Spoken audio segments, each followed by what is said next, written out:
Moon definition, spiritual meaning and phases. The moon has long been a powerful symbol in many cultures. Its phases are an important part of many religious celebrations and rituals, and for centuries people have used the moon to set intentions for their spiritual lives. If you're interested in learning more about the meaning of the moon, its cycles, phases, and how it can be used to enhance your spiritual practice, then this video is for you. The meaning of the moon in various cultures. In many ancient cultures, the moon is associated with the goddess and the feminine aspect of creation. This may be because of its cyclical phases, or because it appears to go through a death and rebirth cycle each month.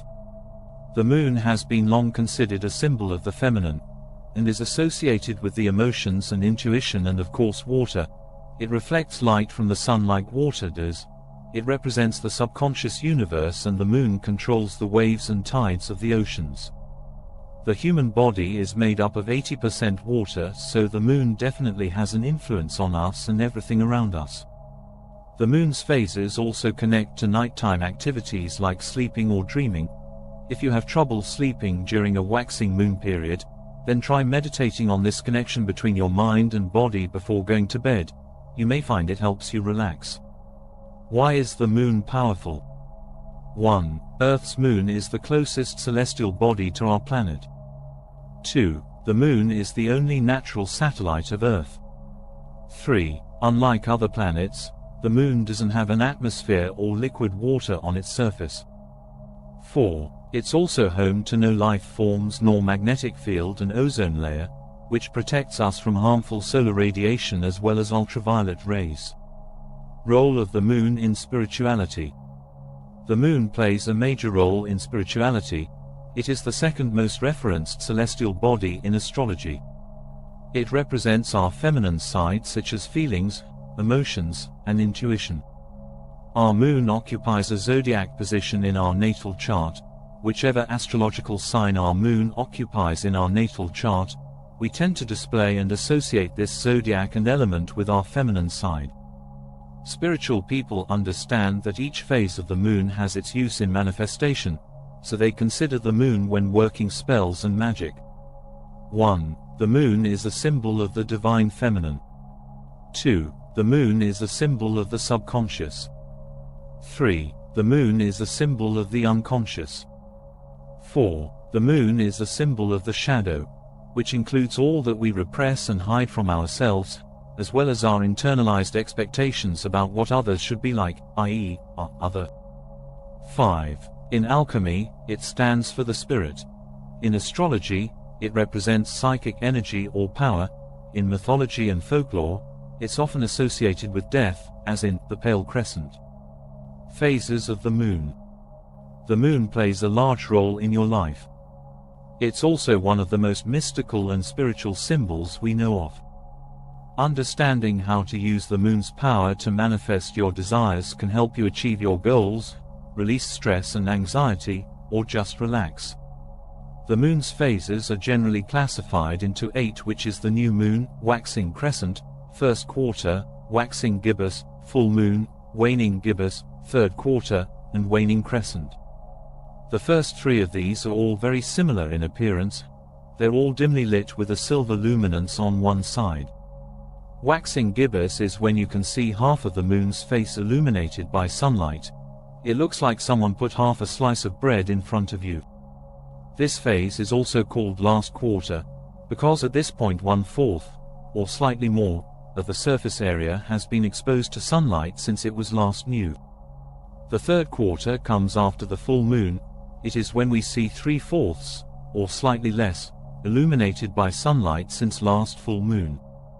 In other words, about 2/3 or so will have been exposed to sunlight since last time around. Learn how to meditate with the phases of the moon. New moon, set intentions. Full moon, celebrate achievements.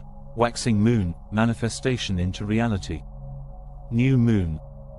The new moon represents new beginnings and is an important time to set your intentions. It's a great time of the month to begin a new habit, or to reaffirm your commitment to an existing one. You can set these intentions by writing them down, meditating on them, or simply acknowledging them in your mind. Try doing this each morning and evening for at least 2 weeks before moving on to another phase of the lunar cycle. It's also a good time to ask for what you want in your life, so it's an ideal moment to make new beginnings, starting projects, make commitments, getting married or starting therapy, or start projects, writing a book. Full moon. The full moon is a time to reflect on what you've done, and release the things that are no longer serving you. The full moon represents our highest potential, and emotions are heightened at this point in time. During the full moon, the waves and tides of the oceans are usually increased and more powerful as a result of the moon's influence. Most spiritual people tend to tap into this energy for their manifestation. People use this phase for spiritual cleansing and blockage removal. The intention is to let go of what no longer serves you, as the moon is decreasing in light and sight. You should also charge your crystals on a full moon. How to use the moon spiritually. Here are some ways to take advantage of the moon's energy. 1. Set intentions. The next time a full moon is in the sky, allow yourself time to be still in meditation and reflect on what you would like to manifest in your life. Then, speak your intention into existence by writing it down or communicating it aloud, as long as no one is around. 2. Do yoga. 2. Yoga is an excellent way of connecting with yourself and nature.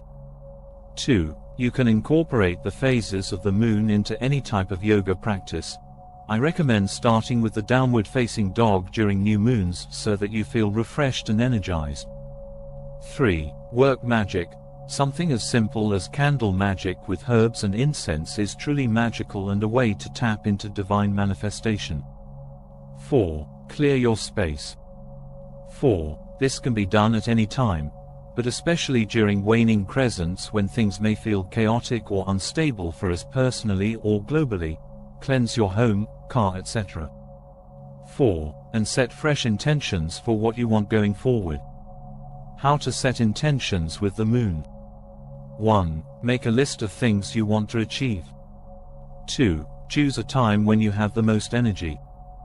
This could be right after waking up, at night, or after a midday break if you find it difficult to focus during the afternoon. 3. Meditate on what you want, and also visualize it manifesting.